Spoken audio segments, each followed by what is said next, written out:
Hey everybody, today is Baloo's 4th birthday, so we are going to bake him a cake. It's a peanut butter cake, but it's got a few different ingredients in there to make it a little more tasty for him. It's been a minute since I filmed anything because I haven't been feeling great, but I figured this was a perfect opportunity. So we're going to go ahead and get started. The recipe calls for 1 cup of flour,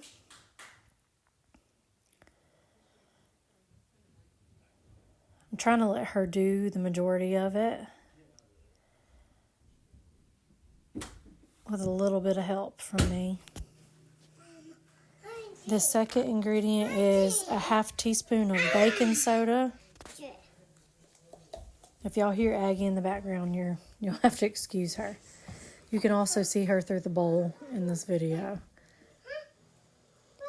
Alright, so there's a half teaspoon of baking soda. That's it for the dry ingredients. So we're just going to set those to the side. After she whisks them, though. Don't judge us. I don't have a whisk, so we're using a mixer thingamajiggy.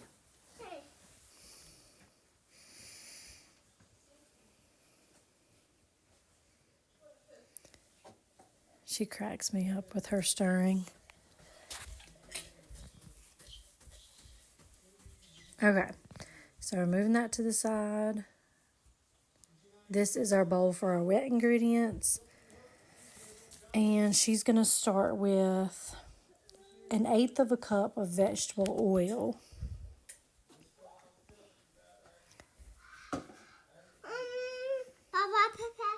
Okay, hold on, Aggie. All right, so she's getting that poured.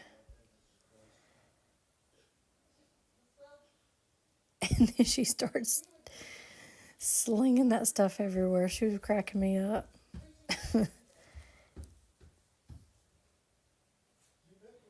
Oh my goodness. Okay, so the next ingredient that she's adding in, this is Crazy Richard's 100% peanut butter. It literally has nothing in it but peanuts. There were so many things with like palm oil and sugar, cane sugar, whatever. We don't need all that. So we just went with strictly peanut butter. And this is 1/4 of a cup. And this stuff is super creamy once you mix it up.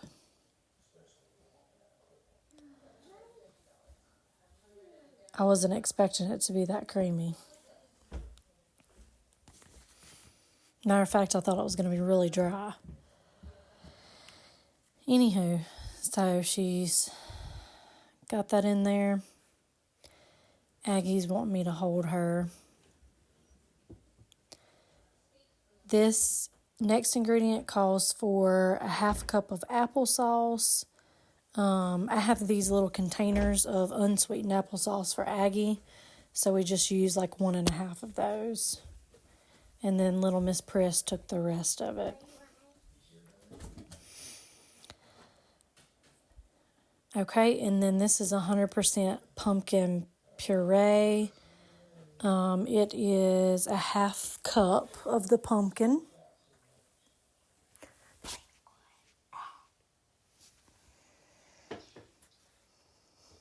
And I know that's like heaping, but it's fine. It's fine. So she's going to scrape that out a little bit. And then the last ingredient for the wet ingredients is 1 egg.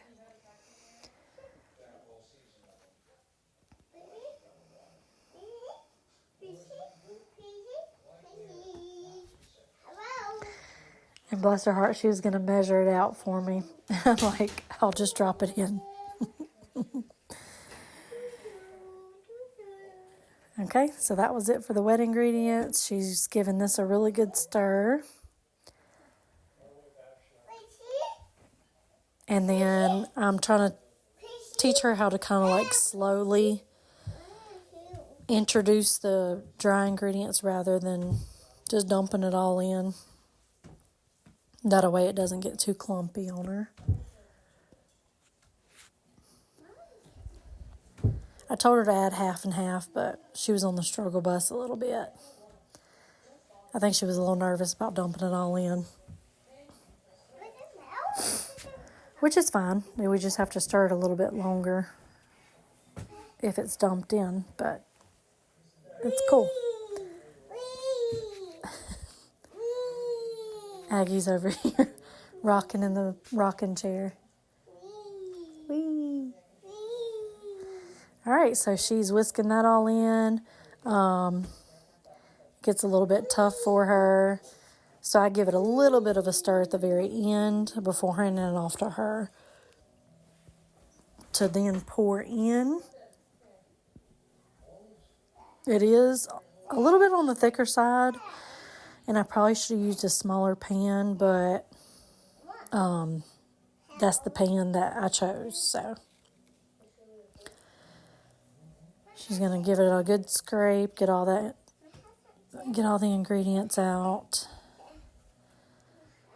And then I'm just kind of brushing the sides down, trying to even it out. We're going to bake this in the oven. We did on 350 for 20 minutes. Okay, 350 for 20 minutes. And then after it cools, we're going to make the icing. And then we'll be back shortly in another clip with the icing. It's all set.